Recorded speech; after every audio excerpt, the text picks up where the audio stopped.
Hi ಸ್ನೇಹಿತರೆ, ನಾನು ಮಂಜುನಾಥ್, ಸಾಧನಾ academy ಶಿಕಾರಿಪುರದಿಂದ. ಸ್ನೇಹಿತರೆ, ಈ ದಿವಸ ಗಾಂಧೀಜಿ ಮತ್ತು ಶಾಸ್ತ್ರೀಜಿ ಅವರ ಬಗ್ಗೆ ನೀವು ಹಿಂದೆಂದೂ ಕೇಳಿರೋದಂಥ ಕುತೂಹಲಕಾರಿ ಮಾಹಿತಿಯೊಂದಿಗೆ ಬಂದಿದ್ದೇನೆ.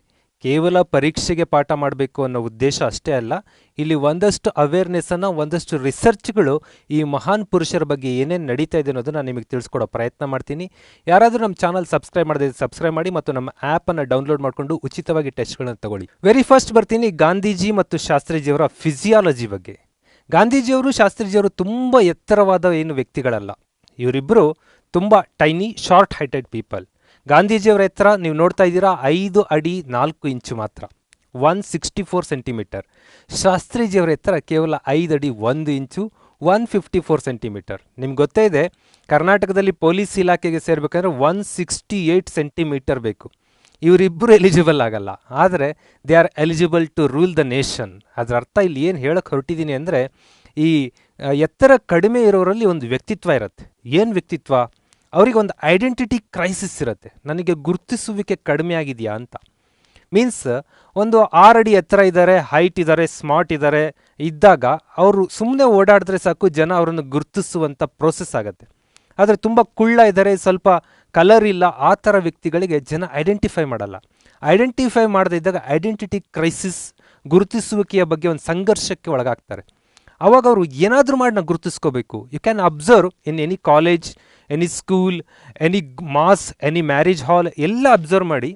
ಕುಳ್ಳ ಇರೋರು ತುಂಬ ಓಡಾಡ್ತಾ ಇರ್ತಾರೆ, ತುಂಬ ಆ್ಯಕ್ಟಿವ್ ಆಗಿರ್ತಾರೆ, ಆ ಸ್ಟೇಜ್ ಮೇಲೆ ತುಂಬ ಇನ್ವಾಲ್ವ್ ಆಗಿ ಪ್ರೋಗ್ರಾಮ್ಗಳಲ್ಲಿ ಭಾಗವಹಿಸ್ತಿರ್ತಾರೆ. ಯಾಕಂದರೆ ಅವ್ರು ನಾನು ಎಲ್ಲಿ ಕಳೆದೋಗ್ಬಿಡ್ತೀನೋ ಅನ್ನೋ ಭಯ, ಆತಂಕ ಇರುತ್ತೆ. ಇಲ್ಲೂ ಕೂಡ ಅದೇ ಸಂಶೋಧನೆ ನಡೆಯುತ್ತೆ. ಇವರು ಬಾಲ್ಯದಲ್ಲಿ ಈ ಕುಳ್ಳ ಇದ್ದ ಕಾರಣಕ್ಕಾಗಿ ಅವರು ತುಂಬ ಆ್ಯಕ್ಟಿವಿಸ್ಟ್ ಆಗಿ ಆ್ಯಕ್ಟಿವಿಸಮ್ಗೆ ಬೆಳ್ಕೊಂಡ್ರು. ಹಾಗಾಗಿ ಮುಂದೆ ದೊಡ್ಡ ನಾಯಕರಾಗಿ ರೂಪುಗೊಂಡಿರಬಹುದು ಅಂತ. ಇಲ್ಲಿ ನಾವು ಕಲಿಬೇಕಾಗಿದ್ದೇನು ಅಂದರೆ, ನಾವು ಕುಳ್ಳ ಇದ್ದೀವಿ ಅನ್ನೋ ಕಾರಣಕ್ಕೆ ಶಾರ್ಟಾಗಿ ಐಡೆಂಟಿಟಿ ಮಾಡುವಂಥ ತರಲೆಗಳು, ಪೋಲಿತನ ಮಾಡಿಕೊಂಡು ಕ್ವಿಕ್ಕಾಗಿ ಐಡೆಂಟಿಟಿ ಆಗೋ ಬದಲು ನಮ್ಮದೊಂದು ಪರಿಪೂರ್ಣ ವ್ಯಕ್ತಿತ್ವ ಬೆಳೆಸಿಕೊಂಡ್ರೆ we become the leader of the nation ಅನ್ನೋದಕ್ಕೆ ಇವರು ಉದಾಹರಣೆ ಆಗ್ತಾರೆ. ಅಂದರೆ ಇಲ್ಲಿ ಏನು ಹೇಳೋಕ್ಕೆ ನಾನು ಹೊರಟಿದ್ದೀನಿ ಅಂದರೆ, ಹೈಟ್ ಚೆನ್ನಾಗಿದ್ದಾರೆ, ಹೈಟ್ ಚೆನ್ನಾಗಿಲ್ಲ ಅಂದ್ಕೊಳ್ಳೆ ಮೇಲು ಕೀಳು ಭೇದ ಭಾವ ಮಾಡದೆ ಕುಳ್ಳ ಇದ್ದವರು ತಮ್ಮದೇ ಆದ ಒಂದು ವ್ಯಕ್ತಿತ್ವ ರೂಪಿಸ್ಕೊಳ್ಳೋಕ್ಕೆ ಈ ಇಬ್ಬರು ಮಹಾನ್ ಪುರುಷರು ಉದಾಹರಣೆ ಆಗ್ತಾರೆ. ಜೊತೆಗೆ ಇವರಿಬ್ಬರು ತೂಕದ ಬಗ್ಗೆ ಬರೋಣ. ಗಾಂಧೀಜಿಯವ್ರ ತೂಕ ಅಟ್ ದ 70 ಏಜ್ 46.7. ಈ ಬಾಡಿ ಮಾಸ್ ಇಂಡೆಕ್ಸ್ ಅಂತ ಬರುತ್ತೆ. ಬಾಡಿ ಮಾಸ್ ಇಂಡೆಕ್ಸ್ ಒಳಗಡೆ ಇಷ್ಟು ಎತ್ತರಕ್ಕೆ ಇಷ್ಟು ತೂಕ ಇರಬೇಕು ಅಂತ ಅರ್ಥ. ಅವರು ಆರೋಗ್ಯಕರ ಮನುಷ್ಯ. ಈಗ 5 ಅಡಿ ಎತ್ತರ ಇದ್ದಾರೆ ಅಂತ ಅಂದರೆ, 5 ಅಡಿ ಎತ್ತರ, ಇಲ್ಲಿ ಗಾಂಧೀಜಿಯವರ ಎತ್ತರ ಎಷ್ಟಿದೆ? 5 ಅಡಿ 4 ಇಂಚು. 5 ಅಡಿ ಅಂದರೆ 12 ಐದು 60 + 4 64 ಇಂಚು. 64 ಇಂಚು ಎತ್ತರ ಇರೋ ವ್ಯಕ್ತಿ ಭಾರತದ BMI ಪ್ರಕಾರ 64 kg ತೂಕ ಇರಬೇಕು. 64 kg ಅಂದರೆ 164 ಸೆಂಟಿಮೀಟರ್. 164ಅಲ್ಲಿ 100 ತೆಗಿತಾರೆ ಸೆಂಟಿಮೀಟರ್ ಲೆಕ್ಕದಲ್ಲಿ, 64 kg ಇರಬೇಕು. ಬಟ್ ಗಾಂಧೀಜಿ 46, ಹೆಚ್ಚು ಕಡಿಮೆ ನಿಯರ್ಲಿ 18 ಕಿಲೋ ಕಡಿಮೆ ಇದ್ದಾರೆ. ಆದರೆ ಆರೋಗ್ಯ ಕಳ್ಕೊಳ್ಳಿಲ್ಲ, ಆರೋಗ್ಯದಿಂದನೇ ಇದ್ರವರು. ಅದಕ್ಕೆಲ್ಲ ಏನು ಸೀಕ್ರೆಟ್ ನೋಡ್ತಾ ಬರೋಣ ಮುಂದೆ. ನೆಕ್ಸ್ಟ್, ಶಾಸ್ತ್ರೀಜಿಯವರು 56 kg ಇದ್ದರು. ಇವ್ರ ಪ್ರಕಾರನೂ ಅಷ್ಟೇ, ಇವರು 61 kg ಇರಬೇಕಿತ್ತು, 61. ಆದರೆ ಇವ್ರ ತೂಕ just 56 kg at the age of 60. 56 kg ಇದ್ದರು. ಇದು ಹೇಗೆ ಗೊತ್ತಾಯಿತು ಅಂದರೆ, ಇವರು ತುಲಾಭಾರ ಮಾಡೋದಕ್ಕೆ ಚಿತ್ತೋರ್ ಅನ್ನೋ ಒಂದು ರಾಜಸ್ಥಾನದಲ್ಲಿ ಚಿನ್ನವನ್ನು ಸಂಗ್ರಹಿಸ್ತಾರೆ ದೇವಸ್ಥಾನದವರು. ಈಗ ಶಾಸ್ತ್ರೀಜಿಯವರಿಗೆ ತುಲಾಭಾರ ಮಾಡ್ತೀವಿ. ಅವರ ತುಲಾಭಾರ ಅಂದರೆ ಇದು ಒಂದು ಧಾರ್ಮಿಕ ಸಂಪ್ರದಾಯ. ಆ ವ್ಯಕ್ತಿಯನ್ನು ಕೂರಿಸ್ತಾರೆ. ವ್ಯಕ್ತಿಯ ತೂಕದಷ್ಟೇ ಈ ಕಡೆ ಬೇರೆ ಬೇರೆ ಕಾಯಿಯನ್ನು ಇಡ್ಬೋದು, ಹಣ್ಣು ಹಂಪಲು ಇಡ್ಬೋದು, ಬಂಗಾರ ಇಡ್ಬೋದು, ಬೆಳ್ಳಿ ಇಡ್ಬೋದು. ಶಾಸ್ತ್ರೀಜಿಯವರು ಪ್ರಧಾನಿಯಾಗಿದ್ದಾಗ ಗೋಲ್ಡ್ನ ತುಲಾಭಾರ ಮಾಡ್ತೀವಿ ಅಂತ ಅಲ್ಲಿನ ಸಮಿತಿಯವರು ಒಂದು ಹರಕೆ ಮಾಡಿದ್ರು. ಆದರೆ ಆ ಹರಕೆ ಪೂರೈಸ್ಲಿಕ್ಕೆ ಆಗಲೇ ಇಲ್ಲ. ಶಾಸ್ತ್ರೀಜಿಯವರು ಅಲ್ಲಿಗೆ ಬರಲಿಕ್ಕೆ ಆಗಲಿಲ್ಲ, ನಿಧನರಾಗ್ತಾರೆ. ಇವಾಗ ಇತ್ತೀಚೆಗೆ ಕೋರ್ಟ್ ವರ್ಡಿಕ್ಟ್ ಕೊಡುತ್ತೆ, ಇದನ್ನು ಭಾರತ ಸರ್ಕಾರಕ್ಕೆ ಅಥವಾ ರಾಜ್ಯ ಸರ್ಕಾರಕ್ಕೆ ನೀವು ಸಬ್ಮಿಟ್ ಮಾಡಬೇಕು, ನೀವು ಇಟ್ಕೊಳ್ಳೋದಲ್ಲ ಅಂತೇಳಿ. ಈ ರೀತಿ ಕಡಿಮೆ ತೂಕದ ವ್ಯಕ್ತಿತ್ವಗಳು, ಆದರೆ ದೇಹದ ತೂಕ ಕಡಿಮೆ, ಆದರೆ ದೇಶಕ್ಕೆ ದೊಡ್ಡ ತೂಕದ ವ್ಯಕ್ತಿಗಳು ಇವರು. ಅಂದರೆ ಈ ಮನುಷ್ಯ ವೆಯ್ಟ್ ಇಲ್ಲ ಅಂತಾರೆ. ವೆಯ್ಟ್ ಇಲ್ಲ ಅಂದ್ಕೊಳ್ಳಿ, ಬಾಡಿ ವೆಯ್ಟ್ ಅಲ್ಲ, the personality weight. They have less weight in physiology. ಆದರೆ ದೇಶಕ್ಕೆ ಮಹತ್ವವಾದ ಬಹಳ ತೂಕದ ವ್ಯಕ್ತಿಗಳಾಗಿದ್ದರು. ಅವರು ಹೈಟಲ್ಲಿ ಕಡಿಮೆ ಇದ್ದರು, ಮಹಾನ್ ಎತ್ತರಕ್ಕೆ ಬೆಳೆದರು. ಇದನ್ನು ನಾವಿಲ್ಲಿ ಅರ್ಥ ಮಾಡಿಕೊಂಡು ನಮ್ಮ ಹೈಟು ಫಿಸಿಕಲ್ಲಿ ಕಡಿಮೆ ಇದ್ದ ಕಾರಣಕ್ಕೆ ನಾವು ಆತ್ಮವಿಶ್ವಾಸ ಕಡಿಮೆ ಮಾಡ್ಕೊಳ್ಳೋದಲ್ಲ, ನಾವು ಬೆಳೆಯೋದಕ್ಕೆ ತುಂಬ ಅಪಾರ್ಚುನಿಟೀಸ್ ಇದೆ ಅನ್ನೋದಕ್ಕೆ ಇವರನ್ನು ಮಾದರಿಯಾಗಿ ತಗೋಬೋದು. ನಂಬರ್ 2, ಇವರಿಬ್ಬರ ರಾಶಿ ಬಗ್ಗೆ ಕೂಡ ಅಮೇರಿಕದಲ್ಲಿ ರಿಸರ್ಚ್ಗಳಾಗತ್ತೆ. ಜೋಡಿಯಾಕ್ ಸೈನ್ ಆ್ಯಂಡ್ ರಿಸರ್ಚ್ಗಳು ತುಂಬ ಕಡೆ ಆಗ್ತಾ ಇರುತ್ತೆ. ಅದರಲ್ಲಿ ರೀಸೆಂಟ್ ಒಂದು ರಿಸರ್ಚ್ ನೋಡ್ತೀವಿ, ಇವರಿಬ್ಬರ ರಾಶಿನ ಲಿಬ್ರಾ ಅಥವಾ ತುಲಾ ರಾಶಿ ಅಂತ ಐಡೆಂಟಿಫೈ ಮಾಡ್ತಾರೆ. ಈ ರಾಶಿಗಳ ಬಗ್ಗೆ ನಾನು I am not believe in astrology, ಆದರೆ ಒಂದಷ್ಟು ಕುತೂಹಲಕ್ಕೆ ನೋಡ್ತಾ ಇರ್ತೀನಿ. ಈ ಸಿಂಹ ರಾಶಿಯ ವ್ಯಕ್ತಿಗಳಿದ್ದರೆ ಅವರಿಗೆ ಸಿಂಹ ಕಾಡಿನ ರಾಜ, ನಾನೇ ಬಾಸ್ ಆಗಬೇಕು ಅನ್ನೋ ಆಟಿಟ್ಯೂಡ್ ಇರುತ್ತೆ. ಎಲ್ಲರ ಜೊತೆ ಅವರು ಬಾಸಿಸಮ್ ಬಿಹೇವಿಯರ್ ಮಾಡ್ತಾ ಇರ್ತಾರೆ. ಒಂದು ಗುಂಪಲ್ಲಿ ತಾನು ಕಾಣಿಸ್ಕೋಬೇಕು ಅನ್ನೋ ಆ್ಯಟಿಟ್ಯೂಡ್ ಸಿಂಹ ರಾಶಿಯವರಿಗೆ ಇರ್ತಾರೆ. ಈ ಥರದಲ್ಲಿ ಒಂದು ಅನಾಲಿಸಿಸ್ಸು ಸಂಶೋಧನೆಗಳು ಆಗ್ತಾ ಇದೆ, ರಾಶಿಗಳ ಪ್ರಭಾವ ವ್ಯಕ್ತಿತ್ವದ ಮೇಲೆ ಹೇಗಾಗತ್ತೆ ಅಂತ. ಅದನ್ನಿಟ್ಕೊಂಡು ಇಲ್ಲಿ ಒಂದಿಷ್ಟು ಮಾತಾಡ್ತಾ ಬರೋದಾದರೆ, ಈ ರಿಸರ್ಚ್ ಹೇಳುತ್ತೆ ತುಲಾ ರಾಶಿಯವರಿಗೆ ಕೆಲವೊಂದು ಸ್ಟ್ರೆಂತ್ ಇದೆ, ಕೆಲವೊಂದು ವೀಕ್ನೆಸ್ ಇದೆ.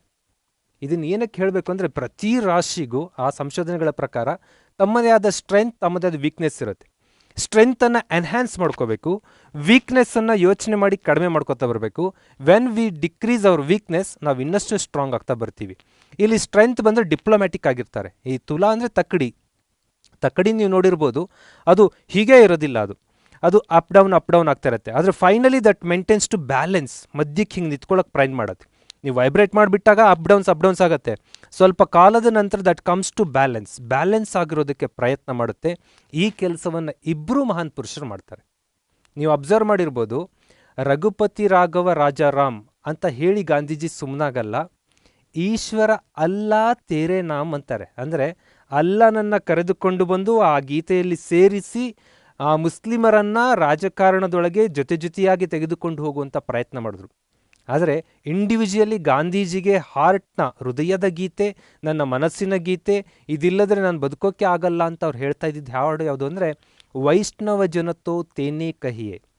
ವೈಷ್ಣವ ಜನತೋ ತೇನೇ ಕಹಿಯೇ ಎಂಬ ಗುಜರಾತಿ ಹಾಡು ಅವರ ಆತ್ಮದ ಗೀತೆ ಆಗಿತ್ತು. ಆದರೆ ಅವರು ಡಿಪ್ಲೊಮೆಸಿ ಹೇಗೆ ಮಾಡ್ತಾ ಇದ್ರು ಹಿಂದೂ ಮುಸ್ಲಿಂ ಐಕ್ಯತೆಗೆ ಅಂದರೆ, ರಘುಪತಿ ರಾಘವ ರಾಜಾರಾಮ್, ಈಶ್ವರ ಅಲ್ಲಾ ತೇರೆ ನಾಮ್ ಅಂದರೆ ಬ್ಯಾಲೆನ್ಸ್ ಆಗಿ ತೊಗೊಂಡು ಹೋಗಿ ಟ್ರೈ ಮಾಡ್ತಾ ಇದ್ರು. ಹಾಗೆ ಅವ್ರ ವ್ಯಕ್ತಿತ್ವದಲ್ಲಿ ಇನ್ನೊಂದು ಅಬ್ಸರ್ವ್ ಮಾಡ್ಬೋದು, ಚೌರಿ ಚೌರಾ ಘಟನೆಯಲ್ಲಿ ಒಂದು 22 ಜನ ಪೊಲೀಸ್ಮನ್ಗಳನ್ನು ನಮ್ಮ ಸ್ವಾತಂತ್ರ್ಯ ಹೋರಾಟಗಾರರು ಕೊಂದ ಕಾರಣಕ್ಕಾಗಿ ಇಡೀ ಅಸಹಕಾರ ಚಳುವಳಿನ ನಿಲ್ಲಿಸ್ತಾರೆ, ಒನ್ ಪರ್ಸ್ನಾಲಿಟಿ. ಆದರೆ ಮುಂದೊಂದು ದಿನ ಅವ್ರನ್ನ ಅಬ್ಸರ್ವ್ ಮಾಡಿ ನೀವು, the same Gandhiji do or die ಅಂತ ಕರೆ ಕೊಡ್ತಾರೆ, ಮಾಡು ಇಲ್ಲವೇ ಮಡಿ. ಎಷ್ಟು ವರ್ಷ ಡಿಫ್ರೆನ್ಸ್? Just 20 years difference. 1922ನಲ್ಲಿ ಅಸಹಕಾರ ಚಳುವಳಿಯನ್ನು ನಿಲ್ಲಿಸಿದ ಗಾಂಧೀಜಿ 1942ನಲ್ಲಿ ಡೂ ಆರ್ ಡೈ, ಮಾಡು ಇಲ್ಲವೇ ಮಡಿ, ಸಾಯಿ ಅಂದರೆ ದಟ್ ಇಸ್ ಅನದರ್. ಹಿಂಸೆನೇ, ಅದು ಹಿಂಸೆ ಅಲ್ಲ, ಅಹಿಂಸೆನೇ, ಬಟ್ ಅದ್ರಲ್ಲಿ ಫೋರ್ಸ್ ಜಾಸ್ತಿ ಇತ್ತು. ಡಿಪ್ಲೊಮೆಸಿ ಅಂದರೆ ಒಂದು ಹಂತಕ್ಕೆ ಒಂದು ಬ್ಯಾಲೆನ್ಸ್ ಮಾಡುವಂಥದ್ದು, ಈ ಹಂತಕ್ಕೆ ಇದಿರಬೇಕು, ಆ ಹಂತಕ್ಕೆ ಅದಿರಬೇಕು ಅಂತ ಮಾಡುವಂಥ ಪವರ್ ಇವರಲ್ಲಿ ಇತ್ತು. ಬ್ಯಾಲೆನ್ಸ್ಡ್ ಆಗಿರ್ತಾರೆ, ತುಂಬ ಅವರು ವೇರಿಯೇಷನ್ಸ್ ಆಗಲ್ಲ, ಕೂಲ್ ಮೈಂಡೆಡ್ ಆಗಿರ್ತಾರೆ. ಅನ್ನೋದಕ್ಕೆ ಇಬ್ಬರು ಮಹಾನ್ ನಾಯಕರು ಉದಾಹರಣೆ ಆಗುತ್ತಾರೆ. ಕರಿಷ್ಮ್ಯಾಟಿಕ್ ಪರ್ಸ್ನಾಲಿಟಿ, ಇವ್ರು ನಿಂತ್ಕೊಂಡು ಮಾತಾಡೋಕೆ ಸ್ಟಾರ್ಟ್ ಮಾಡಿದ್ರೆ ಇಡೀ ಸಭಾಂಗಣ ಬೇರೆ ಸ್ಪಿನ್ ಡ್ರಾಪ್ ಸೈಲೆಂಟಾಗಿ ಕೇಳಿಸ್ಕೊಳ್ಳುತ್ತೆ. ಅಂದರೆ ಇವ್ರ ವ್ಯಕ್ತಿತ್ವನೇ ಹಾಗೆ. ಒಬ್ಬ ವ್ಯಕ್ತಿ ಎದ್ದು ನಿಂತರೆ ಇಡೀ ಜನಸಮೂಹ ಅವನನ್ನು ಫಾಲೋ ಮಾಡುತ್ತೆ, ಅವನನ್ನು ನೋಡಿ ಇಷ್ಟಪಡುತ್ತೆ ಅಂದರೆ ದಟ್ ಇಸ್ ಕರಿಷ್ಮಾ ಅಂತ ಕರಿತೀವಿ. ಆ ಕರಿಷ್ಮ್ಯಾಟಿಕ್ ಪರ್ಸ್ನಾಲಿಟಿಗಳು ಈ ತುಲಾರಾಶಿಯವರಿಗೆ ಸಾಮಾನ್ಯವಾಗಿ ಬಂದಿರುತ್ತೆ. ಈ ಇಬ್ಬರು ನಾಯಕರಲ್ಲೂ ನಾವು ಅದನ್ನು ಕರಿಷ್ಮಾ ಕೊಡ್ಬೋದು. ಐಡಿಯಲಿಸ್ಟಿಕ್ ಆಗಿರ್ತಾರೆ, ತುಂಬ ಉದಾರವಾದ, ದೆನ್ ಹೈಯೆಸ್ಟ್ ಕ್ಲೆವರ್ಸ್, ಬುದ್ಧಿವಂತಿಕೆಯಲ್ಲಿ ಅವ್ರನ್ನ ಮೀರಿಸೋರು ಯಾರೆಲ್ಲ ಅದಿರ್ತಾರೆ. ಇಬ್ಬರಲ್ಲೂ ಗುರುತಿಸ್ತೀವಿ.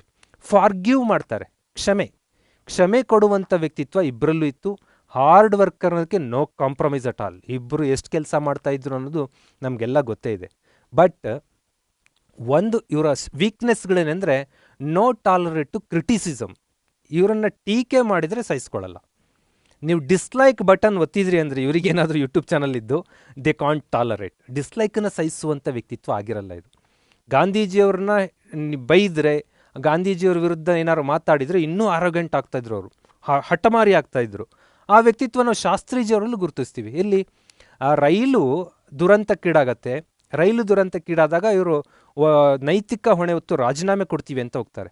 ಆವಾಗ ನೆಹರು ಪ್ರಧಾನಮಂತ್ರಿಯವರು ಹೇಳ್ತಾರೆ, ರೈಲು ದುರಂತಕ್ಕೆ ನೀವು ರಾಜೀನಾಮೆ ಕೊಡೋ ಅಗತ್ಯ ಇಲ್ಲ, ಟೆಕ್ನಿಕಲ್ ಇಶ್ಯೂಸ್ ಇರುತ್ತೆ, ಅದನ್ನು ಮುಂದೆ ಮಾತಾಡೋಣ ಅಂದಾಗ ನೋ, ಎಲ್ಲರೂ ಟೀಕೆ ಮಾಡ್ತಾ ಇದ್ದಾರೆ. ಏನು ಟೀಕೆ ಮಾಡ್ತಾ ಇದ್ದಾರೆ? ಈ ಮನುಷ್ಯ ಬಲಿಷ್ಠ ಇಲ್ಲ, ಈ ಮನುಷ್ಯ ಬಲಿಷ್ಠವಾಗಿ ಮಾತಾಡೋಕ್ಕೂ ಆಗಲ್ಲ. ಬಿಕಾಸ್ ಈ ತುಲಾರಾಶಿಯವ್ರದ್ದು ಸಾಫ್ಟ್ ಸ್ಪೋಕನ್, ತುಂಬ ಅಗ್ರೆಸಿವ್ ಆಗಿ ಕೂಗಾಡಿ ಚೀರಾಡಕ್ಕೆ ಬರಲ್ಲ. Soft spoken people. ಗಾಂಧೀಜಿನೂ ಅಷ್ಟೇ ಆ್ಯಂಡ್ ನೆಹರು ಶಾಸ್ತ್ರೀಜಿನೂ ಅಷ್ಟೇ, ಇಬ್ಬರು ಸಾಫ್ಟ್ ಸ್ಪೋಕನ್. ಚೆನ್ನಾಗಿ ಮಾತಾಡೋಕ್ಕೂ ಬರಲ್ಲ, ಚೆನ್ನಾಗಿ ಬಲಿಷ್ಠವಾಗೂ ಇಲ್ಲ. ಈಸ್ ಯೂಸ್ಲೆಸ್ ರೈಲ್ವೆ ಮಿನಿಸ್ಟರ್ ಅಂದ ಕ್ರಿಟಿಸಿಸಮ್ ತಾಳಲಾರದೆ ಈ ಆ ಆ ವಿಚಾರಕ್ಕೆ ರಾಜೀನಾಮೆಗೆ ಅವರು ಸ್ಟಿಕ್ಕನ್ನು ಹಾಕ್ತಾರೆ. ರಾಜೀನಾಮೆ ತಗೊಳ್ಳೇಬೇಕು ಅಂತ. ಅಂದರೆ ಕ್ರಿಟಿಸಿಸಮ್ ಸಹಿಸಲ್ಲ. ನಾನ್ ಕಾನ್ಫ್ರಂಟೇಷನಲ್ ಅಂದರೆ ಈ ಹೋರಾಟ ಮಾಡೋದಕ್ಕೆ, ಜಿದ್ದು ಮಾಡ್ಕೊಳ್ಳೋಕೆ ಇಷ್ಟಪಡಲ್ಲ. ಒಂದು ಮಾತು ಕೇಳಿರ್ತಾರೆ ನೀವು, ವಿವಾದದಲ್ಲಿ ಗೆಲ್ಲುವುದಕ್ಕಿಂತ ಸ್ನೇಹಿತನನ್ನು ಉಳಿಸಿಕೊಳ್ಳುವುದು ಮುಖ್ಯ ಅಂತ. ಅಂದರೆ ಮಾತುಕತೆಯಲ್ಲಿ ಜಿದ್ದಾಜಿದ್ದು ನಡೀತಾ ಇರುತ್ತೆ. ಆ ಜಿದ್ದಿನಲ್ಲಿ ನಾವು ಗೆಲ್ಲೋದು ಮುಖ್ಯ ಅಲ್ಲ. ಜಿದ್ದಿನಲ್ಲಿ ಗೆದ್ದು ಫ್ರೆಂಡನ್ನು ಕಳ್ಕೊತೀವಿ ಅಂದರೆ ಇವ್ರು ಜಿದ್ದಿನಲ್ಲಿ ಸೋಲಕ್ಕೆ ರೆಡಿ ಇರ್ತಾರೆ. ಅಂದರೆ ಸಮ್ಟೈಮ್ ಕಾನ್ಫ್ರಂಟೇಷನಲ್ಲಿ ಇವರು ರೆಡಿ ಇರಲ್ಲ, ಸಂಘರ್ಷಗಳಿಗೆ ರೆಡಿ ಇರಲ್ಲ, ಕಾಂಪ್ರಮೈಸ್ಗೆ ರೆಡಿ ಆಗ್ತಾ ಇರ್ತಾರೆ. That personality. But sometime rigidity, ಹಠಕ್ಕೆ ಬಿದ್ದರು ಅಂದರೆ ಅದು ಆಗಲೇಬೇಕು, ಚೇಂಜೇ ಆಗಲ್ಲ. You can observe in Gandhi personality. Gandhi Irwin ಒಪ್ಪಂದದ ಟೈಮಲ್ಲಿ ತುಂಬ ಕೂಗಿರುತ್ತೆ. ಭಗತ್ ಸಿಂಗ್, ರಾಜ್ಗುರು, ಸುಖದೇವ್ ಇವ್ರನ್ನೆಲ್ಲ ಬಿಡಿಸುವಂಥ ಪ್ರಯತ್ನವನ್ನು ಗಾಂಧೀಜಿಯವ್ರು ಮಾಡ್ಬೋದು ಅಂತ, ಮಾಡಬೇಕು ಅಂತ ಒತ್ತಡವೂ ಇರುತ್ತೆ. ಆದರೆ ಗಾಂಧೀಜಿ ತನ್ನ ಅಹಿಂಸಾತ್ಮಕ ತತ್ವಗಳಿಗೆ ವಿರುದ್ಧ ಆಗುತ್ತೆ ಅನ್ನೋ ಕಾರಣಕ್ಕೆ just for his principle rigid ಆದರೂ ಆ 3 ಮಹಾನ್ ನಾಯಕರನ್ನು ಉಳಿಸ್ಕೊಳ್ಳೋಕ್ಕಾಗಲಿಲ್ಲ. That is a rigidity. ಈ ಥರ ರಿಜಿಡ್ನೆಸ್ಸನ್ನು ಇಬ್ಬರು ನಾಯಕರಲ್ಲೂ ಕಾಣ್ತೀವಿ ಕೆಲವೊಂದು ಕಡೆ. ನೆಕ್ಸ್ಟ್, ಪರ್ಸ್ನಲ್ ಪವರ್ ಬಗ್ಗೆ ತುಂಬ ನಂಬಿಕೆ ಅವರಿಗೆ. ನನ್ನ ಶಕ್ತಿ ನಾನು ಮಾಡಬಲ್ಲೆ. ಸಮೂಹ ಶಕ್ತಿ ಬಗ್ಗೆನೂ ನಂಬಿಕೆ ಇದೆ. ಆದರೆ ತಾನು ನಂಬಿದ ಸಿದ್ಧಾಂತ, ಈಗ ನೋಡ್ಬೋದು ನೀವು, ಆ ಭಾರತ ಬಾಂಗ್ಲಾ ಗಡಿ ಮೀನ್ಸ್ ಪೂರ್ವ ಪಾಕಿಸ್ತಾನದಲ್ಲಿ ನೌಕಾಲಿನಲ್ಲಿ ಹಿಂದೂ ಮುಸ್ಲಿಂ ಗಲಭೆ ನಡೀತಾ ಇರುತ್ತೆ. ಇಡೀ ರಾಷ್ಟ್ರ ಇಲ್ಲಿ ಡೆಲ್ಲಿನಲ್ಲಿ ಸ್ವಾತಂತ್ರ್ಯ ಸೆಲೆಬ್ರೇಷನ್ ಮಾಡಬೇಕಾದ್ರೆ ಏಕೈಕ ಗಾಂಧಿ ಬಂಗಾಳಕ್ಕೆ ಹೋಗ್ತಾರೆ. ಏನು ಹಿಂದೂ ಮುಸ್ಲಿಂ ಗಲಭೆಯನ್ನು ತಡೆಯೋ ಪ್ರಯತ್ನದಲ್ಲಿರ್ತಾರೆ. ಪರ್ಸ್ನಲ್ ಪವರ್ ಬಗ್ಗೆ ನಂಬಿಕೆ ಇತ್ತು. This is very important. ನನಗೂ ಕೊಟ್ಟಿರೋ ಪೊಸಿಷನ್ನು, ನನಗೆ ಕೊಟ್ಟಿರೋ ಸ್ಥಾನಮಾನದಿಂದ ನಾನೇನೋ ಮಾಡ್ತೀವಿ ಅನ್ನೋದಕ್ಕಿಂತ ಪರ್ಸ್ನಲ್ ಪವರಲ್ಲಿ ನಂಬಿಕೆ ಇಟ್ಟುಕೊಂಡಂಥ ವ್ಯಕ್ತಿಗಳಾಗಿರ್ತಾರೆ. ಬಟ್ ಇಲ್ಲಿ ಪರ್ಸ್ನಲ್ ಪವರನ್ನು ನೆಗೆಟಿವ್ ಸೇರಿಸಿದಿರ ಅಂದರೆ, ಜೊತೆಗೆ ಸಮೂಹದ ಬಗ್ಗೆ ಅಂದರೆ ಮಾಸ್ ಏನು ಹೇಳುತ್ತೆ ಅದನ್ನೇನು ತಲೆ ಕೆಡಿಸ್ಕೊಳ್ಳಲ್ಲ. ನೀವು ಗಾಂಧೀಜಿಯಲ್ಲಿ ಅಬ್ಸರ್ವ್ ಮಾಡ್ಬೋದು, ಚೌರಿ ಚೌರ ಘಟನೆ ನಂತರ ಅಸಹಕಾರ ಚಳುವಳಿ ವಾಪಸ್ ತಗೋತೀವಿ ಅಂದಾಗ ಇಡೀ ಕಾಂಗ್ರೆಸ್ನಲ್ಲಿ ಅದಕ್ಕೆ ಅಪೋಸ್ ಇರುತ್ತೆ. ಇಡೀ ಕಾಂಗ್ರೆಸ್ಸನ್ನು ಎದುರಾಕ್ಕೊಂಡು ಅವರು ಡಿಸಿಷನ್ ತಗೋತಾ ಇರ್ತಾರೆ. This is personal power. ಇದು ಸಮ್ಟೈಮ್ ಒಂದು ಸಮೂಹನ ಧಿಕ್ಕರಿಸುವಂಥ ನಿರ್ಧಾರ ಆಗುವ ಕಾರಣಕ್ಕಾಗಿ ನಾನು ಇದನ್ನು ನೆಗೆಟಿವಲ್ಲಿ ಸೇರಿಸ್ಕೊಂಡಿದ್ದೀನಿ. ಸಮ್ಟೈಮ್ ಇನ್ಡಿಸಿಸಿವ್, ಕರೆಕ್ಟಾಗಿ ಡಿಸಿಷನ್ ತಗೊಳ್ಳಲ್ಲ. ಈ ನಮ್ಮ PV ನರಸಿಂಹರಾವ್ ಅಂತ ಪ್ರಧಾನಮಂತ್ರಿ ಇದ್ದರು. ಅವರು ಒಂದು ಮಾತು ಹೇಳ್ತಾರೆ, ನಿರ್ಧಾರ ತೆಗೆದುಕೊಳ್ಳದಿರುವುದೇ ನನ್ನ ನಿರ್ಧಾರ ಅಂತ. ಕೆಲವೊಂದು ನಿರ್ಧಾರ ತಗೊಳ್ಳೋಕೆ ಆಗಲ್ಲ ಅಂತ ಅವ್ರ ಡಿಸಿಷನ್. ಈ ಬಾಬ್ರಿ ಮಸೀದಿ ವಿವಾದ, ಸಮ್ ಡಿಸಿಷನ್ಸ್ಗಳು ತಗೋಬೇಕಾದ ಪರಿಸ್ಥಿತಿ ಬರುತ್ತೆ. ಆವಾಗ ಅವ್ರು ಹೇಳ್ತಾರೆ ಇನ್ಡಿಸಿಸಿವ್ ಈಸ್ ಮೈ ಡಿಸಿಷನ್ ಅಂತ. ಕೆಲವೊಂದು ತೀರ್ಮಾನ ತಗೋಬಾರ್ದು ಅಂತ ಅವ್ರದ್ದು ಅಭಿಪ್ರಾಯ ಆಗಿತ್ತು. ದ ಸೇಮ್ ಪರ್ಸ್ನಾಲಿಟಿ ಈ ತುಲಾ ರಾಶಿಯವರಲ್ಲಿ ಕಾಣ್ತೀವಿ. ಗಾಂಧೀಜಿಯವರು ಅಷ್ಟೇ ಒಂದು ಫರ್ಮ್ ಡಿಸಿಷನ್ ತಗೊಳ್ಳೋ ಟೈಮಲ್ಲಿ ಸಮ್ ವಾಟ್ ಇನ್ಡಿಸಿಸಿವ್ ಆಗ್ತಾ ಇದ್ರು. ಇದು ನಾವಿಲ್ಲಿ ಇವರು ನೆಗೆಟಿವಲ್ಲಿ ಗುರುತಿಸ್ತೀವಿ. ಆ್ಯಂಡ್ ಫಾರ್ಗೆಟ್ ಮಾಡಲ್ಲ, ಮರೆಯಲ್ಲ. ಇವರು ಯಾವತ್ತೇ ಏನೋ ನಡೆದಿತ್ತು ಅಂದರೆ ಅದನ್ನು ರಿಮೈಂಡ್ ಪಕ್ಕ ನೆನ್ಪಿಡ್ತಾರೆ. ಫಾರ್ಗ್ಯೂನೆಸ್ ಇದೆ, ಕ್ಷಮಿಸ್ತಾರೆ, ಆದರೆ ಮರೆಯಲ್ಲ. ಎಂದೋ ನಡೆದ ಘಟನೆನ ಪಕ್ಕ ನೆನ್ಪಿಟ್ಕೊಂಡು ಅದನ್ನು ಜಿದ್ದು ಸಾಧಿಸಲೂ ಬಹುದಾದ ವ್ಯಕ್ತಿತ್ವ ಇರುತ್ತೆ. ಅನ್ಸರ್ಟನಿಟಿ, ಒಂದು ರೆಗ್ಯುಲಾರಿಟಿ ಇರಲ್ಲ, ಸ್ವಲ್ಪ ಅಪ್ ಡೌನ್ಸ್ ಆಗ್ತಾ ಇರುತ್ತೆ. ಗಾಂಧೀಜಿ ಆ್ಯಂಡ್ ಶಾಸ್ತ್ರಿಜಿ ಇಬ್ಬರಲ್ಲಿ ಪರ್ಸನಾಲಿಟಿಯಲ್ಲಿ ಅಬ್ಸರ್ವ್ ಮಾಡಿರಿ. ಫೋರ್ಸ್ಫುಲಿ ಸ್ವಾತಂತ್ರ್ಯ ಹೋರಾಟ ಮಾಡ್ತಾರೆ ಗಾಂಧೀಜಿ 1922 ಆದಮೇಲೆ ಗಾಂಧೀಜಿ ಮತ್ತೆ ತಮ್ಮ ಆಶ್ರಮಕ್ಕೆ ತೆರಳಿ ಅಲ್ಲೇನೋ ಹೊಸ ಸಂಶೋಧನೆಯಲ್ಲಿ ತೊಡಗ್ತಾರೆ. ಸ್ವಾತಂತ್ರ್ಯ ಹೋರಾಟದಿಂದ ಮೊರಾರ್ಲೆಸ್ ಡಿಟ್ಯಾಚ್ ಆಗ್ತಾರೆ. ಮತ್ತೆ 30ಗೆ ಬಂದು ಅಗ್ರೆಸಿವ್ ಆಗ್ತಾರೆ. 3 ವರ್ಷದ ನಂತರ ಮತ್ತೆ ನಾಪತ್ತೆ ಆಗ್ತಾರೆ. ಸರ್ಟೈನಿಟಿ ಇಲ್ಲ, ಅನ್ಸರ್ಟೈನಿಟಿಯನ್ನು ಈ ನಾಯಕರುಗಳಲ್ಲಿ ಕಾಣ್ಬೋದು. ಒಂದು ಹೋರಾಟದಲ್ಲಿ ಕಂಟಿನ್ಯೂಸ್ ಹೋದರೂ ಅದು ಮುಗಿಯೋವರೆಗೂ ಫಾಲೋ ಅಪ್ ಇರಲ್ಲ, ಸ್ವಲ್ಪ ಅನ್ಸರ್ಟನಿಟಿ. ಇದೆಲ್ಲ ಈ ನಾಯಕರನ್ನು ವಿಮರ್ಶೆ ಮಾಡಬೇಕು ಅಂತ ಹೇಳ್ತಾ ಇಲ್ಲ. ಈ ವ್ಯಕ್ತಿತ್ವ ತುಲಾರಾಶಿಯವರಾದ ನಮ್ಮಲ್ಲೂ ಇರುತ್ತೆ, ಮೇಷರಾಶಿಯವರಾದ ಮೇಷರಾಶಿ ವ್ಯಕ್ತಿತ್ವಗಳಿರ್ತವೆ. ಆ ನೆಗೆಟಿವಿಟಿ ಏನಿದೆ ಅನ್ನೋದು ನಮಗೆ ಗೊತ್ತಿಟ್ಕೊಂಡು ನಾವು ಸ್ವಲ್ಪ ಪುಷಪ್ ಆಗಿ ಪುಲ್ಲಪ್ ಆಗಿ ಅಪ್ಡೇಟ್ ಆಗಬೇಕು ಅನ್ನೋದು ನನ್ನ ಅಭಿಪ್ರಾಯ ಅಷ್ಟೇ. ಇದು ಒಂದು ಸಂಶೋಧನೆ ಹೇಳಿದ್ದನ್ನು ನಿಮಗೆ ಟ್ರಾನ್ಸ್ಫರ್ ಮಾಡ್ತಾ ಇದ್ದೀನಿ. This is not Manjunath personal opinion. Next ಬರೋಣ. ಇವರಿಬ್ಬರ ಕೊಡುಗೆಗಳು ದೇಶಕ್ಕೆ ಏನಿತ್ತು ಅಂದರೆ, ಸ್ವಾತಂತ್ರ್ಯ ಹೋರಾಟ ಅಂದ್ರೇ ಗಾಂಧೀಜಿ 1920 ಹಿಡಿದು 47ವರೆಗೂ ಫುಲ್ 27 ವರ್ಷದ ಫ್ರೀಡಮ್ ಸ್ಟ್ರಗಲ್ನ ಗಾಂಧಿಯುಗ ಅಂತಲೇ ಡೆಡಿಕೇಟ್ ಮಾಡ್ತೀವಿ ನಮ್ಮ ಹಿಸ್ಟ್ರಿನಲ್ಲಿ. 27 year any decision that is finalised by Gandhiji. ಅಷ್ಟು ಪಕ್ಕ ಹೋರಾಟ. ಸುಮಾರು ಅಸಹಕಾರ ಚಳುವಳಿ, ಕಾನೂನುಭಂಗ ಚಳುವಳಿ, ಕ್ವಿಟ್ ಇಂಡಿಯಾ ಚಳುವಳಿ, ಮಧ್ಯ ಅಸ್ಪೃಶ್ಯತೆ ನಿವಾರಣೆ ಚಳುವಳಿ ಎಲ್ಲ ಮಾಡಿ ಹಲವಾರು ಚಳುವಳಿಗಳ ನೇತಾರರಾಗಿದ್ದರು ಗಾಂಧೀಜಿ. ಎಜುಕೇಷನ್ ಸಿಸ್ಟಮ್, ಈಗ ನ್ಯೂ ಎಜುಕೇಷನ್ ಪಾಲಿಸಿ ಬಂದಿದೆ 2020ನಲ್ಲಿ. 2020 ನ್ಯೂ ಎಜುಕೇಷನ್ ಪಾಲಿಸಿಯಲ್ಲಿ ಏನು ಹೇಳುತ್ತಲ್ಲ ಅದನ್ನು ಸುಮಾರು 70-80 ವರ್ಷದ ಹಿಂದೆ ಗಾಂಧೀಜಿ ಹೇಳಿದ್ರು ನಾಯ್ ತಾಲೀಮ್ ಅಂತ. ನಯ ತಾಲೀಮ್ ಅಂದರೆ new education, new habits, new education policy ಅಂತ. ಏನು ಹೊಸತನ ಅಂದರೆ ಬಾಡಿ, ಮೈಂಡ್ ಆ್ಯಂಡ್ ಸೋಲ್, ದೇಹ, ಮೈಂಡ್ ಆ್ಯಂಡ್ ಸೋಲ್ ಮೂರಕ್ಕೂ ಎಜುಕೇಷನ್ ಕೊಡಬೇಕು ಅಂತ. ಈಗೇನು ನೈತಿಕ ಶಿಕ್ಷಣ, KS IAS ಅಲ್ಲಿ ಎಥಿಕ್ಸ್ ಆ್ಯಂಡ್ ಇಂಟಗ್ರಿಟಿ ಅಂತ ತಂದಿದ್ದೀವಿ, ಅದೆಲ್ಲ ಗಾಂಧೀಜಿಯವರ ಶಿಕ್ಷಣದಲ್ಲಿ ಒಂದು ಭಾಗನೇ ಆಗಿತ್ತದು.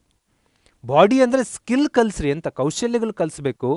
ಕೇವಲ ರೈಟಿಂಗ್ ಕಲಿಸ್ಕೊಟ್ಬಿಟ್ರೆ ನೀವು ಸ್ಕಿಲ್ ಅನ್ನೋದಲ್ಲ, ಸಣ್ಣ ಸಣ್ಣ ಕರಕುಶಲ್ಯಗಳನ್ನು, ಸಣ್ಣ ಸಣ್ಣ ಕೆಲಸಗಳನ್ನು ನಿರ್ವಹಿಸುವ ಕೌಶಲ್ಯ ಕಲಿಸ್ಬೇಕು ಅನ್ನೋದು ಬಾಡಿ. ಮೈಂಡ್ ಅಂದರೆ ಬುದ್ಧಿ ವಿಕಸನ ಆಗಬೇಕಾದ ಎಲ್ಲ ಎಜುಕೇಷನ್ ಕೊಡಬೇಕು. ನೈತಿಕತೆ ಅಂದರೆ ಮೊರಾಲಿಟಿ ಕಲಿಸ್ಬೇಕು, ಭ್ರಷ್ಟಾಚಾರ ಮಾಡದಿರೋದು, ಟ್ರಾನ್ಸ್ಪರೆನ್ಸಿ, ಇದನ್ನು ಕಲಿಸ್ಬೇಕು ಅಂತ ನೈ ತಾಲೀಮಲ್ಲಿ ಹೇಳಿದರು. ರೂರಲ್ ಡೆವಲಪ್ಮೆಂಟ್, ಗ್ರಾಮೀಣಾಭಿವೃದ್ಧಿಗೆ ಯೋಚನೆ ಮಾಡಿದಂಥ ಮಹತ್ವದ ವ್ಯಕ್ತಿ ಜಗತ್ತಿನಲ್ಲೇ ಯಾರಾದರೂ ಇದ್ದರೆ ದಟ್ ಈಸ್ ಗಾಂಧೀಜಿ. ಇವತ್ತು MG ನರೇಗಾದ ಲೋಗೋನೇ ಮಹಾತ್ಮ ಗಾಂಧೀಜಿ. ನರೇಗಾ ಯೋಜನೆ ಇದೆಯಲ್ಲ, ಗಾಂಧೀಜಿ ಗ್ರಾಮೀಣಾಭಿವೃದ್ಧಿಗೆ ಮಹತ್ವದ ಕೊಡೆ ಕೊಡ್ತಾರೆ. ಸ್ವಚ್ಛತೆ, ಇವತ್ತೇನು ಸ್ವಚ್ಛ ಭಾರತ್ ಅಂಥೇಳಿ ರಾಜಕಾರಣಿಗಳು ದೊಡ್ಡ ಮಟ್ಟಕ್ಕೆ ಆ ಪ್ರೋಗ್ರಾಮ್ ಇನ್ಸ್ಟಾಲ್ ಮಾಡ್ತಾ ಇದ್ದಾರೆ, ಆ ಪ್ರೋಗ್ರಾಮ್ ಇಂಪ್ಲಿಮೆಂಟ್ ಮಾಡ್ತಾ ಇದ್ದಾರೆ. ಆ ಸ್ವಚ್ಛತೆ ಅನ್ನೋದಕ್ಕೆ ಮೊದಲ ಆದ್ಯತೆ ಕೊಟ್ಟಂಥ ಮಹಾನ್ ಪುರುಷ ಗಾಂಧೀಜಿ ಆಗಿದ್ದರು. ಸಿಂಪ್ಲಿಸಿಟಿಗೆ ಇವರಿಬ್ಬರನ್ನೂ ಎಕ್ಸಾಂಪಲ್ ತಗೋಬೋದು, ಒಬ್ಬರೇ ಅಲ್ಲ. ಬೋತ್ ದ ಪೀಪಲ್ ಸಿಂಪ್ಲಿಸಿಟಿಗೆ ಅತ್ಯುನ್ನತ ಉದಾಹರಣೆ. ಆದರೆ ಫ್ಯಾಮಿಲಿ ವಿಚಾರದಲ್ಲಿ, ಕುಟುಂಬ ನಿರ್ವಹಣೆಯಲ್ಲಿ ಸ್ವಲ್ಪ ಸೋತ್ರ ಅಂತ ಅನಿಸುತ್ತೆ. ಯಾಕೆ ಅಂತಂದರೆ ಅವ್ರ ಮಗ ನಾನು ಬ್ಯಾರಿಸ್ಟರ್ ಮಾಡ್ತೀನಿ, ಲಂಡನ್ಗೆ ಹೋಗ್ತೀನಿ ಅಂತ ಹೇಳ್ತಾರೆ.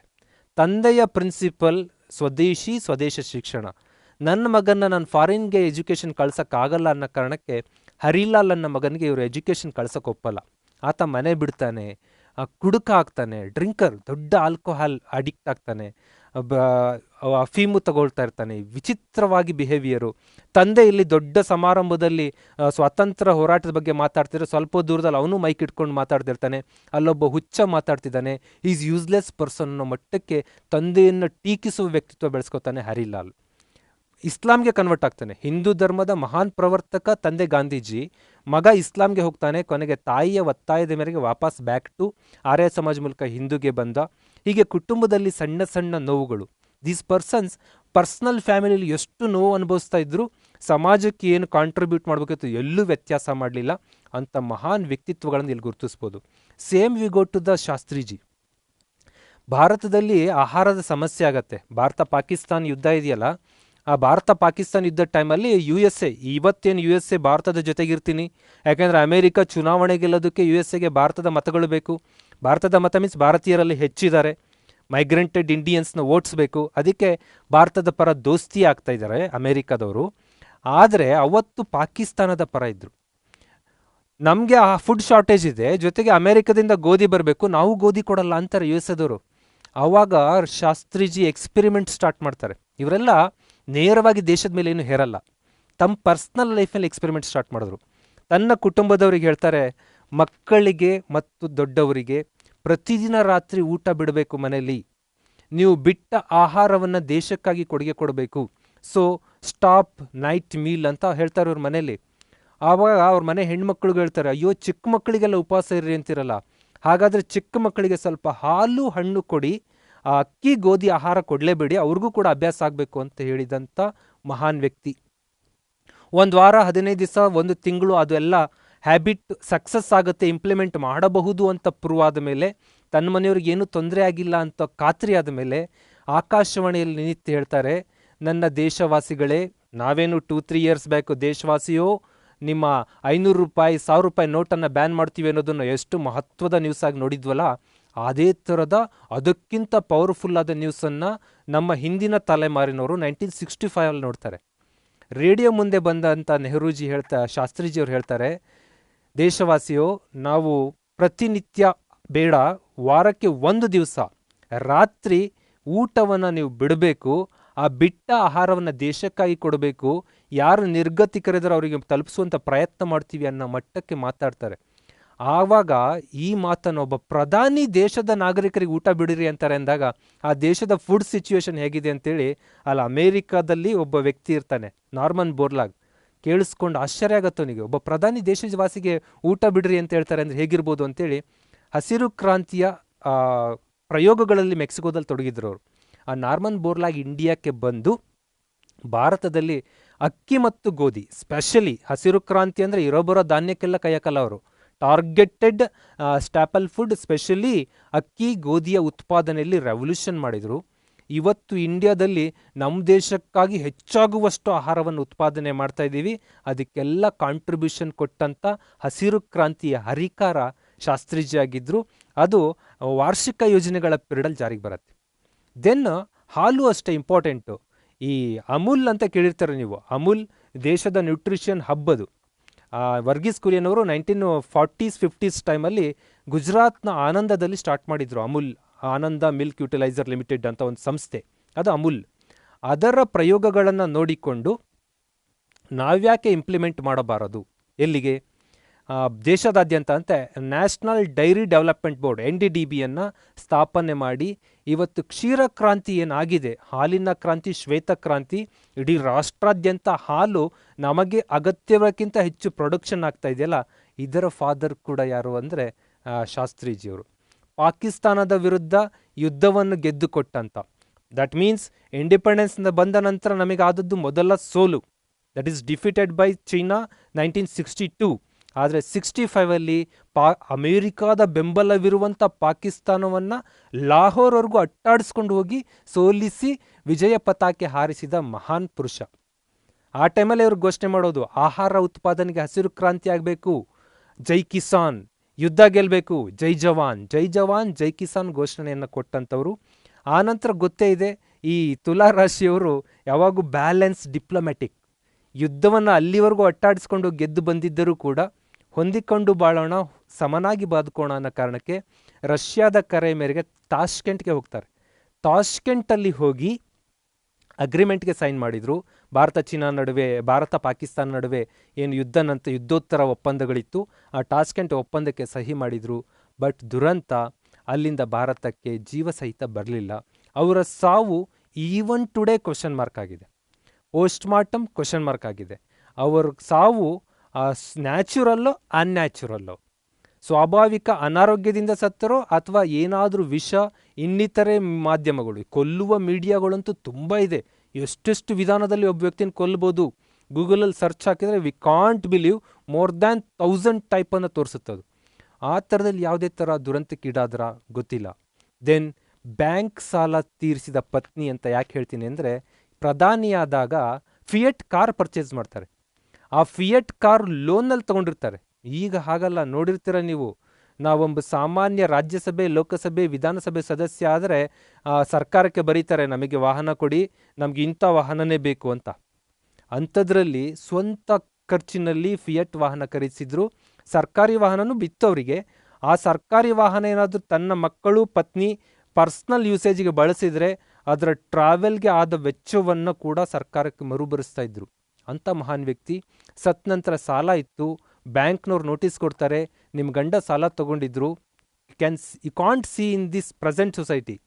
ಪ್ರಧಾನಿಯೊಬ್ಬರ ಪತ್ನಿಗೆ ಬ್ಯಾಂಕ್ ನೋಟಿಸ್ ಕೊಡುತ್ತೆ, ನಿಮ್ಮ ನಿಧನ ಹೊಂದಿದ ಪತಿಯ ಸಾಲ ಇದೆ, ಅದನ್ನು ತೀರಿಸಬೇಕು ಅಂತ. ಈ ಪುಣ್ಯಾತ ಹೆಣ್ಣು ಮಗಳು ತನ್ನ ಆಸ್ತಿಯಲ್ಲಿನ ಮಾರಿಕೊಂಡು ಏನೋ ಹೊಂದಿಸಿಕೊಂಡು ಸಾಲವನ್ನು ತೀರಿಸ್ತಾಳೆ. That is the speciality in these two personalities. ಇವೆಲ್ಲ ಯಾವತ್ತೋ ಮಹಾಭಾರತ ರಾಮಾಯಣ ಕಾಲದಲ್ಲಿ ನಡೆದ ಕತೆ ಅಲ್ಲ. ಜಸ್ಟ್ ನಮ್ಮ ಹಿಂದಿನ ಜನ್ರೇಷನ್ ಇದನ್ನೆಲ್ಲ ನೋಡಿದ್ದಾರೆ. ಅದು ಒಂದು ಅದ್ಭುತವಾದ ಇತಿಹಾಸ ನಮ್ಮ ಮಕ್ಕಳಿಗೆ ಟ್ರಾನ್ಸ್ಫರ್ ಮಾಡಬೇಕಾಗಿದೆ. ನೆಕ್ಸ್ಟ್ ಬರೋಣ. ಇಬ್ಬರು ಅಕ್ಟೋಬರ್ 2, ಅದಕ್ಕೆ ಒಟ್ಟೊಟ್ಟಿಗೆ ಮಾತಾಡ್ತಿರೋದು. 1869 ಒಬ್ಬರು ಜನಿಸಿದ್ರು, 1904 ಒಬ್ಬರು ಜನಿಸ್ತಾರೆ. ಜನವರಿ 30, 1948, ಒಂದು ಗುಬ್ಬಚ್ಚಿ ದೇಹ, 46 kg ತೂಕದ ದೇಹ. ಅದು ಬುಲೆಟ್ ಹೊಡೆದ್ರೆ ಹಾರ್ಕೊಂಡು ಬಿದ್ದೋಗುತ್ತೆ. ಅಂಥ ದೇಹಕ್ಕೆ ನಾಥುರಾಮ್ ಗೂಡ್ಸೆ ಅನ್ಬಾತ ಫೈರ್ ಮಾಡಿ ನಿಧನಕ್ಕೆ ಕಾರಣರಾದರು. ಅವತ್ತನ್ನು ನಾವು ಹುತಾತ್ಮರ ದಿನರಾಗಿ ಆಚರಿಸ್ತೀವಿ, ಜನವರಿ 30. ಹಾಗೆ ಅವರ ಜನ್ಮದಿನವನ್ನು ಅಂತಾರಾಷ್ಟ್ರೀಯ ಶಾಂತಿ ದಿನ, ಅಂತಾರಾಷ್ಟ್ರೀಯ ಸೌಹಾರ್ದ ದಿನವಾಗಿ ಕೂಡ ಆಚರಿಸ್ತೀವಿ. ಶಾಸ್ತ್ರೀಜಿಯವರು ಅಕ್ಟೋಬರ್ 2ಕ್ಕೆ ಹುಟ್ಟಿದ್ದು ಜನವರಿ 11. ಜನವರಿ 12 ವಿವೇಕಾನಂದರ ಜನ್ಮದಿನ. ಅವರ ಜನ್ಮದಿನದ ಹಿಂದಿನ ದಿವಸ ಇವರು ಜನವರಿ 11ಕ್ಕೆ ನಿಧನರಾಗ್ತಾರೆ, 1966. ಆನಂತರದ್ದು ಭಾರತದಲ್ಲಿ ರಾಜಕೀಯ ಸ್ಥಿತ್ಯಂತರ ಕಾಲ ನಿಮಗೆಲ್ಲ ಗೊತ್ತೇ ಇರುತ್ತೆ. ದೆನ್ ಗಾಂಧೀಜಿಯವರು ಒಂದು 2 ವಿಚಾರ ಹೇಳಿ ನಾನು ಮಾತು ಮುಗಿಸ್ತೀನಿ. Around 18 kilometre or 22,500 steps per day ಅಂತ ಹೇಳ್ತಾರೆ. ಒಂದು ಸಂಶೋಧನೆ ಮಾಡುತ್ತೆ, ಹತ್ತತ್ರ ಗಾಂಧೀಜಿ 1913 1913 1948 79,000 ಕಿಲೋಮೀಟರ್ ನಡೆದಿದ್ರು. ಆ ಏಜಿನವರೆಗೂ 72 ಏಜಿನವರೆಗೂ 79,000 kilometre. We don't believe. 22,500 on and average steps per day. ಅದರ ಅರ್ಥ 18 ಕಿಲೋಮೀಟರ್ ಪರ್ ಡೇ. ಅಷ್ಟು. ಯಾಕಂದರೆ ವಾಹನ ಸೌಲಭ್ಯ ಇರಲಿಲ್ಲ. ದೇಶದ ಯಾವುದೇ ಹಳ್ಳಿಗೆ ಹೋಗಿ ಈ ಹಳ್ಳಿಯಲ್ಲಿ ಗಾಂಧೀಜಿ ಓಡಾಡಿದ್ರು ಅಂತಾರೆ. ದೇಶದ ಸುಮಾರು ಸಾವಿರಾರು ಹಳ್ಳಿಗಳಿಗೆ ಓಡಾಡಿದ ಏಕೈಕ ನಾಯಕ. ಗಾಂಧೀಜಿ ಟ್ರಾವೆಲ್ ಮಾಡಿದಷ್ಟು ಆ ಟ್ರಾವೆಲ್ ಸಿಸ್ಟಮಲ್ಲಿ ಈಗಿದೆ ಬಿಡಿ, ಈಗ ಫ್ಲೈಟಲ್ಲಿ ಬರ್ತಾರೆ, ಕಾರ್ ಇರುತ್ತೆ, ಹೋಗ್ತಾರೆ. ಆ ಕಾಲದಲ್ಲಿ ಗಾಂಧೀಜಿ ಸವಿಸಿದಷ್ಟು ಕಾಲ್ದಾರಿಯನ್ನು ಯಾರೂ ಸವಿಸಿಲ್ಲ. This is a world record. Per day 18 kilometre. ಅದು ಒಂದೆರಡು ದಿನಕ್ಕಲ್ಲ, 40 ವರ್ಷಗಳ ಕಾಲ 22,500 ಹೆಜ್ಜೆ ಆನ್ ಅಂಡ್ ಆವರೇಜ್ ಮಾಡಿ ತೆಗಿತಾರೆ. ಯಾಕಂದರೆ ಒಂದಿನ ಗಾಂಧೀಜಿಗೆ ಹುಷಾರಿಲ್ಲ, ಸರ್ ದಿನ ನಡೀತಿದ್ರೆ ಕೇಳಬಾರ್ದು. ಒಂದಿನ ಹುಷಾರಿಲ್ಲ ಅಂದಾಗ ಒಂದಿನ ಇನ್ನೂ ಜಾಸ್ತಿ ನಡೀರ್ತಾರೆ, ನೆಕ್ಸ್ಟ್ ಡೇ ಇನ್ನೂ ಅವ್ರದ್ದು ಟ್ರಾವೆಲ್ ಜಾಸ್ತಿ ಆಗಿರುತ್ತೆ. ಆ ಥರದ ಗಾಂಧೀಜಿ ಆರೋಗ್ಯ ಮೇಂಟೈನ್ ಮಾಡಿದ್ರು. ಇವತ್ತು WHO ಹೇಳುತ್ತೆ, ನೀವು ಚೆನ್ನಾಗಿ ಬದುಕಬೇಕು ಹೆಲ್ದಿಯಿಂದ ಅಂದರೆ ಅಟ್ಲೀಸ್ಟ್ 8,000 ಹೆಜ್ಜೆ ಇಂದ 10,000 ಹೆಜ್ಜೆ ನಡಿಬೇಕು ಅಂತ. ನಾನಂತೂ ನನ್ನ ಫ್ರೆಂಡ್ಸ್ ಯಾರೇ ಸಿಕ್ಕರು ಅವರಿಗೆ ಆತ್ಮೀಯರಿಗೆ ಸಜೆಸ್ಟ್ ಮಾಡೋದು ಎರಡೇ: ವಾಕ್ ಆ್ಯಂಡ್ ವಾಟರ್. ಬೆಳಿಗ್ಗೆ ಎದ್ದು ಕೂಡಲೇ ಬಿಸಿ ಬಿಸಿಯಾದ ನೀರು ಕುಡೀರಿ. ವಾಟರ್ ಥೆರಪಿ ಆಗುತ್ತೆ. ದೇಹದ ಈ ಏನು ಜಠರ, ಪ್ಯಾಂಕ್ರಿಯಾ ಈ ಭಾಗ ಎಲ್ಲ ಕ್ಲೀನ್ ಆಗುತ್ತೆ. ನೀವು ಡಿ ಆಲ್ಕೈನ್ ಆಗ್ತೀರಾ. ಡಿ ಆಲ್ಕೈನ್ ಆದಾಗ ಆರೋಗ್ಯ ಶುದ್ಧಿ ಆಗುತ್ತೆ. ವಾಟರ್. ದಿನಕ್ಕೆ ಅಟ್ಲೀಸ್ಟ್ 30 ನಿಮಿಷ ವಾಕ್ 2 ಮಾಡ್ಕೊಳ್ಳಿ. You should be healthy. ದೊಡ್ಡ ಯೋಗ ಮಾಡು, ಜಿಮ್ ಮಾಡು, ಏನೂ ನೀಡಿಲ್ಲ. 30 ನಿಮಿಷ ವಾಕ್, 300 ml ವಾಟರ್, ಬಿಸಿ ಬಿಸಿಯಾದ ವಾಟರ್ ತೊಗೊಂಡ್ರೆ ಆರೋಗ್ಯವಾಗಿರ್ತೀವಿ ಅನ್ನೋದಕ್ಕೆ ಗಾಂಧೀಜಿಯವರೇ ಆದರ್ಶ. ದೆನ್ ಗಾಂಧೀಜಿಯವರಿಗೆ ಹೈ ಬ್ಲಡ್ ಪ್ರೆಷರ್ ಇತ್ತು, ಹೈ BP. ಅವ್ರದ್ದು BP 220/120 ಹೋಗುತ್ತೆ. ಅದೇನು 120/80 ಇರಬೇಕು, 220/110 ಹೋಗಿತ್ತು. ಆದರೂ ಅವರು ಏನು ಅಲೋಪತಿ ಮೆಡಿಸಿನ್ಗೆಲ್ಲ ಶಿಫ್ಟ್ ಆಗಲಿಲ್ಲ. ಸರ್ಪಗಂಧ ಅನ್ನುವಂಥ ಇಂಡಿಯನ್ ಸ್ನೇಕ್ ರೂಟ್ ಅಂತ ಒಂದು ಸಿಗುತ್ತೆ ಹಿಮಾಲಯನಲ್ಲಿ, ಅದನ್ನು ಸೇವಿಸ್ತಾ ಇದ್ರು. ಅಬ್ಡಮಾನ್ಗೆ ಮಣ್ಣಿನ ಪ್ಯಾಕೆಟ್ ಹಾಕ್ತಿದ್ರು. ಹೀಗೆ ದೇಶೀಯ ಮೆಡಿಕಲ್ ಸಿಸ್ಟಮಲ್ಲಿ ಅವರು ಆರೋಗ್ಯ ಸುಧಾರಣೆಗೆ ಕ್ರಮ ಕೈಗೊಳ್ತಾ ಇದ್ರು. ನಿಮಗೆ ಗೊತ್ತೇ ಇರುತ್ತೆ, ಗಾಂಧೀಜಿಗೆ ಕರ್ನಾಟಕಕ್ಕೆ ಬಂದರೆ ಹಾಟ್ ಫೇವ್ರಿಟ್ ಸ್ಪಾಟ್ ಅಂದರೆ ನಮ್ಮ ನಂದಿ ಹಿಲ್ಸ್. ನಂದಿ ಹಿಲ್ಸ್ನ ಮೇಲೆ ತಣ್ಣನೆ ವಾತಾವರಣ ಇರುತ್ತೆ. ಬೇಸಿಗೆಯಲ್ಲಿ ಬಂದರು ಅಂದರೆ ಗಾಂಧೀಜಿ ಪ್ರಿಫರ್ ಮಾಡ್ತಾ ಇದ್ದಿದ್ದು ನಂದಿ ಹಿಲ್ಸ್ನ ಮೇಲ್ಭಾಗ. ಅದು ನನಗೆ ಸೂಕ್ತವಾದ, ತುಂಬ ನೆಮ್ಮದಿ ಕೊಡುವ ತಾಣ ಅಂತ ಕೂಡ ಹೇಳ್ಕೊತಾರೆ ಅವರು. ಆ ಗಾಂಧೀಜಿಯವರ ಫೈನಲ್ ಒಂದು ಟಾಕ್ ಏನಂದರೆ ಹ್ಯಾಂಡ್ ರೈಟಿಂಗ್. ನನ್ನ ಹ್ಯಾಂಡ್ ರೈಟಿಂಗೇ ಚೆನ್ನಾಗಿಲ್ಲ ಅಂತ ಇದ್ದರು. ಇದು ನಮ್ಮ ಯುವಕರಿಗೊಂದು ಮೆಸೇಜ್. ಯಾಕೆಂದರೆ ಹ್ಯಾಂಡ್ ರೈಟಿಂಗ್ ನಾವು ಬರಿತಾ ಇರ್ತೀವಿ, ಅದ್ರ ಬಗ್ಗೆ ತಲೆ ಕೆಡಿಸ್ಕೊಳ್ಳಲ್ಲ. ಯು ಡೋಂಟ್ ಬಿಲೀವ್, ನಾನು ಮೇನ್ಸ್ ಎಕ್ಸಾಮ್ಗಳಲ್ಲಿ ಸಮ್ ಟೈಮ್ ಸ್ಕೋರ್ ಕಡಿಮೆ ಆಗಿದೆ. ಇಂಟರ್ವ್ಯೂಗೆ ಹೋಗಿರ್ಬೋದು, ಫೈನಲ್ ಲಿಸ್ಟಲ್ಲಿ ಆಗದೇ ಇರ್ಬೋದು. ದ ಮೇನ್ ರೀಸನ್ ನನ್ನ ಹ್ಯಾಂಡ್ ರೈಟಿಂಗ್ ಅಂತ ಇವಾಗೂ ಅನಿಸ್ತಾ ಇದೆ ನನಗೆ. ಹ್ಯಾಂಡ್ ರೈಟಿಂಗ್ ನಂದು ಚೆನ್ನಾಗಿಲ್ಲ ಅಂತ ಗಾಂಧೀಜಿಯವ್ರು ಹೇಳ್ಕೊತಾ ಇದ್ರು. ಹ್ಯಾಂಡ್ ರೈಟಿಂಗ್ ಇಂಪ್ರೂವ್ಮೆಂಟ್ಗೆ ಟ್ರೈ ಮಾಡಿ ಅಂತೇಳಿ ಪ್ರತಿ ಯುವಕರಿಗೆ ಸಲಹೆ ಕೊಡ್ತಾಯಿದ್ರು. ಈ ಜನ್ರೇಷನ್ಗೂ ಅಷ್ಟೇ ನಾವು ಹ್ಯಾಂಡ್ ರೈಟಿಂಗ್ ಈಗೇನೇ ಟೈಪ್ ಬಂದಿರ್ಬೋದು, ಕೀಪ್ಯಾಡ್ ಬಂದಿರ್ಬೋದು, ಇನ್ನೇನೇ ಬಂದಿರ್ಬೋದು, ಬರಹನೇ ಕಡಿಮೆ ಆಗಿರ್ಬೋದು, ಆದರೆ ಹ್ಯಾಂಡ್ ರೈಟಿಂಗ್ ಚೆಂದ ಇದ್ದಲ್ಲಿ ತುಂಬ ಅದಕ್ಕೆ ಗೌರವ ಸಿಗುತ್ತದೆ. So improve your hand writing. ಆದರೆ ಒಂದು ಗೊತ್ತಿರಲಿ, ಬರ್ತಾ ಬರ್ತಾ ಗಾಂಧೀಜಿಯವರು ಮಲ್ಟಿ ಟಾಸ್ಕ್ ಕಲಿತಾ ಬರ್ತಾರೆ. ಮಲ್ಟಿ ಟಾಸ್ಕ್ ಅಂದರೆ, ನಾನು ಮೈಂಡ್ ಪವರ್ ವಿಡಿಯೋದಲ್ಲಿ ಹೇಳ್ತೀನಿ, ಎರಡೂ ಕಡೆ ಬ್ರೈನ್ಗೆ ಬೇರೆ ಬೇರೆ ಟಾಸ್ಕ್ ಇರುತ್ತೆ. ಈ ಬ್ರೈನ್ ಮಾಡೋ ಟಾಸ್ಕೇ ಬೇರೆ, ಈ ಬ್ರೈನ್ ಮಾಡೋ ಟಾಸ್ಕೇ ಬೇರೆ. ಎರಡೂ ಬ್ರೈನ್ ಶಾರ್ಪ್ ಇಟ್ಕೊಂಡವರು ತುಂಬ ಇಂಟೆಲಿಜೆಂಟ್ ಆಗ್ತಾರೆ, ತುಂಬ ಮೆಮೊರಿ ಪವರ್ ಹೊಂದ್ತಾರೆ ಅಂತ. ಅದಕ್ಕೋಸ್ಕರ Gandhiji left hand writing start ಮಾಡ್ತಾರೆ, ಎಡಗೈನಲ್ಲಿ ಬರೆಯೋಕ್ಕೆ ಸ್ಟಾರ್ಟ್ ಮಾಡ್ತಾರೆ. ಭಾರತದಲ್ಲಿ ಎರಡೂ ಕೈಯಲ್ಲಿ ಬರೆಯಬಲ್ಲ ಕೆಲವು ವ್ಯಕ್ತಿಗಳಲ್ಲಿ ಗಾಂಧೀಜಿ ಕೂಡ ಸೇರ್ಕೋತಾರೆ. ಬೋತ್ ಹ್ಯಾಂಡ್ ರೈಟರ್ ಆಗಿದ್ದರು. ಹೀಗೆ ಹಲವು ಮಹತ್ವದ ಸಂಗತಿಗಳು. ಮಹಾನ್ ನಾಯಕರ ಕಥೆಯನ್ನು ಕೇಳಿ ಬಿಡೋದಕ್ಕಿಂತ ಅವ್ರ ಕಥೆಯಲ್ಲಿ ಅಡಾಪ್ಟ್ ಮಾಡಿಕೊಳ್ಬಹುದಾದ ಕೆಲವೊಂದು ವಿಚಾರಗಳನ್ನು ನಿಮ್ಮ ಜೊತೆ ಡಿಸ್ಕಸ್ ಮಾಡಿದ್ದೀನಿ. ಇಲ್ಲಿ ಏನೇ ವಿಚಾರಗಳು ಈ ಮಹಾನ್ ವ್ಯಕ್ತಿಗಳನ್ನು ಟೀಕಿಸಲಿಕ್ಕಾಗಿ ಅಲ್ಲ, ಅವರಲ್ಲೂ ಇದ್ದ ನೆಗೆಟಿವಿಟಿಯನ್ನು ಏನು ಚಿಂತಕರು ಚರ್ಚೆ ಮಾಡಿದ್ದಾರೆ. ನಾನೇನು ದೊಡ್ಡ ಸಂಶೋಧಕ ಅಲ್ಲ ನಾನು ನೋಡ್ಕೊಂಬರೋಕ್ಕೆ. ಆ ಚಿಂತಕರು ಹೇಳಿದ ವಿಚಾರಗಳನ್ನ ನಿಮ್ಮ ಜೊತೆ ಚರ್ಚೆ ಮಾಡಿದ್ದೀನಿ. These are not my personal opinion, just transforming higher knowledge to the common people. Okay, thank you so much. ಇದುವರೆಗೂ ಈ ಪುಟ್ಟ ವಿಡಿಯೋನ ವೀಕ್ಷಿಸಿದ್ದೀರಾ ಮತ್ತು ಈ ಇಬ್ಬರು ಮಹಾನ್ ವ್ಯಕ್ತಿಗಳ ಆದರ್ಶಗಳನ್ನು ನಮ್ಮ ಬದುಕಲ್ಲೂ ಕೆಲವೊಂದು ಅಳವಡಿಸಿಕೊಂಡು ಸಸ್ಟೈನಬಲ್ ಡೆವಲಪ್ಮೆಂಟ್ ಗೋಲ್ಸ್ ಏನಿದೆ ಅದ್ರ ಕಡೆ ಸಾಗೋಣ ಅಂತ ಹೇಳ್ತಾ ನನ್ನ ಮಾತು ಮುಗಿಸ್ತೀನಿ. Thank you so much. Bye bye.